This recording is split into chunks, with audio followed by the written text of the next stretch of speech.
ज़रा सोचो, आज तुम एक छोटा सा बीज बोते हो, उसे रोज़ पानी देते हो, उसकी देखभाल करते हो और धीरे धीरे टाइम के साथ वो छोटा सा बीज एक बड़ा पेड़ में बदल जाता है, जो आगे जाकर तुमको बहुत कुछ प्रोवाइड करता है, like shade, fruits, flowers and even wood for generation.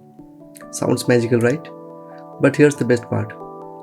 This is exactly how money grows जब तुम इन्वेस्ट करते हो स्टॉक मार्केट में. कंसिस्टेंटली छोटी छोटी इन्वेस्टमेंट्स करके you can transform it into something extraordinary over time. आज हम सीखेंगे उसी स्टॉक मार्केट के बारे में. कैसे एक छोटा सा बीज तुमको हेल्प करेगी तुम्हारी लाइफ में फाइनेंशियल फ्रीडम एंड सिक्योरिटी को अचीव करने में. So without any further ado, let's get started.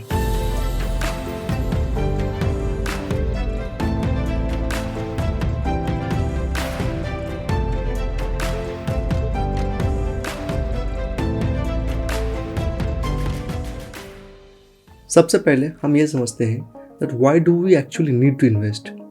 For that I have prepared an Excel sheet. So let's jump into my computer screen. यहाँ पर आप देख सकते हो मैंने एक Excel sheet प्रिपेयर किया है.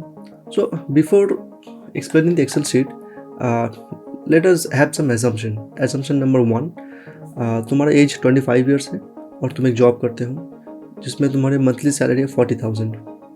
तुम 55 ईयर्स के एज तक काम करना चाहते हो, which means that you have 30 years of your job life left. Assumption number 2, your monthly expense is 25,000. Assumption number 3, तुम्हें हर साल 10% हाइक मिलता है. नेक्स्ट हम मान लेते हैं इन्फ्लेशन 6% के रेट से हर साल बढ़ता है. लास्टली हम टैक्स ऑब्लिगेशंस को इस एग्जाम्पल में कंसिडर नहीं करेंगे.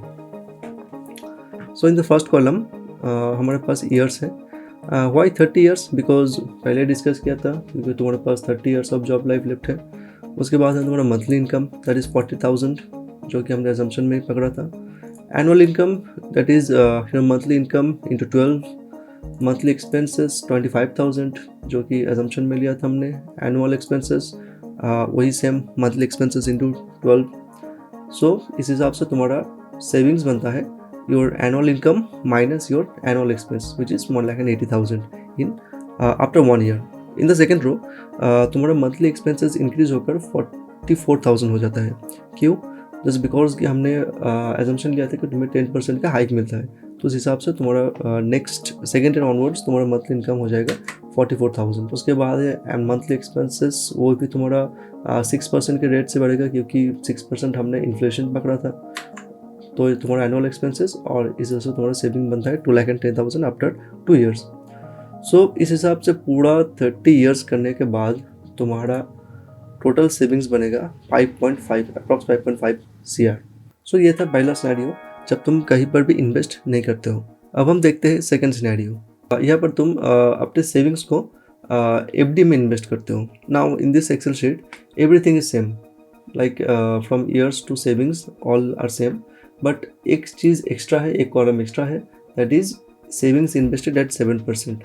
राइट, सेविंग्स इन्वेस्टेड 7% क्योंकि तुमको FD में 7% ऑन एन एवरेज रिटर्न मिलता है, तो इस हिसाब से तुम्हारा 7%. अब ये 12,80,000 कहाँ से आया? ये एक फार्मूला है कंपाउंड इंटरेस्ट कैलकुलेट करने का. अगर तुम्हें नहीं पता तो मैंने फार्मूला यहाँ पर लिख दिया है, यहाँ से तुम देख सकते हो. राइट, तो यह है तुम्हारा total savings if you invested in FD at 7% after 30 years.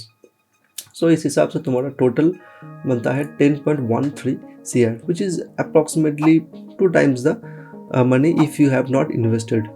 Right? I know this is also very lucrative, but I have something better for you. Let's see the scenario number 3. यहाँ पर पहले जैसे सब कुछ सेम है, सिर्फ तुम्हारा total savings जो है वो इन्वेस्टेड है 12% के रेट के हिसाब से. नाउ 12% रिटर्न हम कैसे जनरेट कर सकते हैं वो हम बाद में सीखेंगे. And trust me, this is not that tough. So अगर हम 12% के रिटर्न के हिसाब से इन्वेस्ट करते हैं तो हमारा टोटल सेविंग्स बनता है आफ्टर 30 ईयर्स 17.91, यानी ऑलमोस्ट 3.5 टाइम्स ज़्यादा जब तुम इन्वेस्ट नहीं करते हो. Now what are the key takeaways from this comparison? First, अगर तुम कहीं पर भी इन्वेस्ट नहीं करते तो after 30 years you get 5.5 CR. अगर तुम FD में इन्वेस्ट करते तो you got 10.13 CR. Now why FD? क्योंकि इट इज़ सेफ, सभी लोग करते हैं। बट अगर तुम रियल लाइफ सिनेरियोज को इंक्लूड करोगे तो you have some other unforeseen expenses, और अगर तुम टैक्स ऑब्लिगेशन को भी ऐड करोगे तो you can not even beat the inflation with FD. Then we have stock market. In stock market, you can generate 17.9, which is almost 18 CR. Now, in case of stock market, you get a higher return, but with a higher risk. But अभी risk नहीं लोगे तो कब लोगे? Now, I think तुम्हें समझ में आ गया that why should you invest in stock market. So, let's go to the next point. पिछले एग्जाम्पल से तुम्हें ये पता चल चुका होगा क्यों इन्वेस्ट करना है. Now, the real question is invest कहाँ करना है. इन्वेस्टमेंट के लिए हमारे पास बहुत सारे एसेट क्लासेस है, but again with their own risk and return possibilities. There are 4 major asset classes in India. First in the list we have fixed income instruments. इसमें तुमको मिलेगा बैंक FDs जो हमने पहले बात किया, which gives you around 7 to 8% on an average. इसके बाद में मिलेगा G-Sec bonds, T-bills जो कि गवर्नमेंट्स इशू करते हैं. इसके अलावा कुछ कॉर्पोरेट्स भी बॉन्ड इशू करते हैं जो कि तुम्हें अराउंड 9 to 10% का रिटर्न दे सकते हैं. Fixed income instruments generally lower risk profile के साथ आते हैं. Second in the list we have real estate, जहाँ हम लैंड्स, प्लॉट्स, बिल्डिंग्स को बाय या सेल करते हैं. Appreciation of land price can make a good amount of profit, but India में हर जगह लैंड का प्राइस एक तरह से नहीं बढ़ता है. Again the rental yield which is around 2 to 3% is not so lucrative. Third in the list we have commodity. Investments in commodity is most popular. इसमें आते हैं गोल्ड एंड सिल्वर, जो कि इंडिया में बहुत ही सेफ माना जाता है, और ये तुम्हें अराउंड 5 to 8% एनुअल रिटर्न दे सकते हैं. इसके अलावा भी हमारे पास है ETFs यानी कि exchange traded funds and SGBs यानी सॉवरेन गोल्ड बॉन्ड्स जो कि तुम्हें डिसेंट प्रॉफिट दे सकते हैं. Last but not the list we have equity. यह हम कुछ लिस्टेड कंपनीज के शेयर्स को बाय या सेल करते हैं. इक्विटी में हम लोग अराउंड से 12% रिटर्न जनरेट कर सकते हैं लॉन्ग टर्म में. यहाँ तक कि कुछ companies like HDFC bank and Reliance ने 40-50% तक रिटर्न जनरेट किया है लास्ट 5 years में, which makes equity the highest returning and most risky asset class. अब लोग इन डिफरेंट एसेट क्लास में अपने रिस्क एपेटाइट और कैपेसिटी के अकॉर्डिंग इन्वेस्ट करते हैं. Now the next question is what is actually stock market. So let's learn in the next part. Last part में हमने देखा कि इक्विटी में हम लोग extraordinary amount of return generate कर सकते हैं, और ये हम कर सकते हैं स्टॉक मार्केट के थ्रू. अब स्टॉक मार्केट को समझने से पहले तुम मुझे ये बताओ कि अगर तुम्हें कुछ फ्रूट्स या वेजिटेबल्स खरीदना हो तो तुम कहाँ जाओगे. ऑफकोर्स तुम किसी स्टोर या मार्केट में जाओगे जहाँ तुम्हें ये फ्रूट्स या वेजिटेबल्स मिलता है. नाउ स्टॉक मार्केट भी ऐसी एक मार्केट है जहाँ तुम्हें फ्रूट्स और वेजिटेबल्स की जगह कंपनीज का शेयर और मोर प्रिसाइसली कंपनी का ओनरशिप मिलता है. Now who control this buying and selling of stocks, और more precisely who regulates them.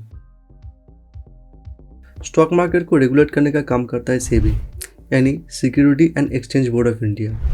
ये एक सेंट्रल गवर्नमेंट कंट्रोल अथॉरिटी है जिसका काम है इंडियन इन्वेस्टर्स को प्रोटेक्ट करना, स्टॉक मार्केट का जो रेगुलर बिजनेस ऑपरेशन है उसको रेगुलेट करना, इन्वेस्टर्स को स्टॉक मार्केट के बारे में एजुकेट करना, स्टॉक मार्केट में कहीं अनफेयर ट्रेड प्रैक्टिसेस ना हो या फिर कोई मैनिपुलेशन ना हो ये चेक करना, कंपनीज का टेकओवर्स एंड एक्विजिशन ऑफ शेयर्स को मॉनिटर करना, और लास्टली ये हर एक पार्टिसिपेंट्स और इंटरमीडियरीज को रेगुलेट करता है.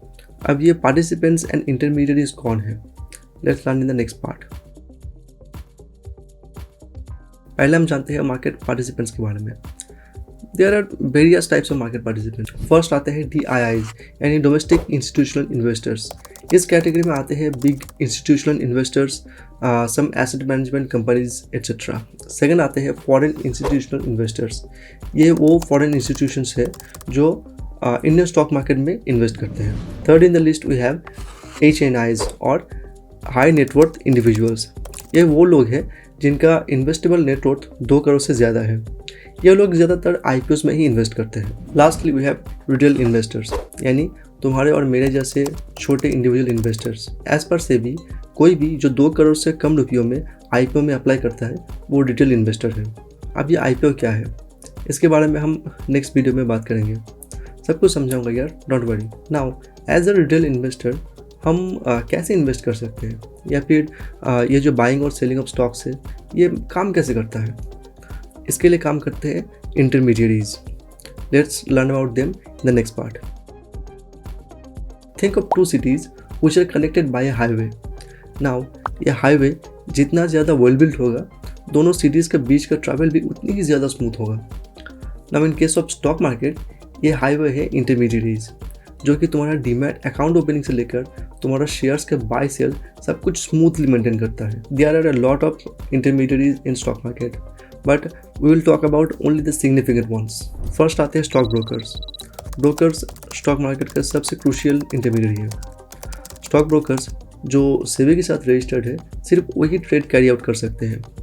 अब अगर तुम्हें कोई कंपनी का शेयर खरीदना या बेचना है तो तुम डायरेक्टली तो NSE और BSE के पास नहीं जाओगे, राइट. स्टॉक ब्रोकर्स बेसिकली तुम्हें वो प्लेटफॉर्म प्रोवाइड करता है जहाँ तो अपने ट्रेड्स को एग्जीक्यूट करते हो और अपने पोर्टफोलियो को भी मैनेज करते हो. Now there are mainly two types of stock brokers in India. First, full service stock brokers.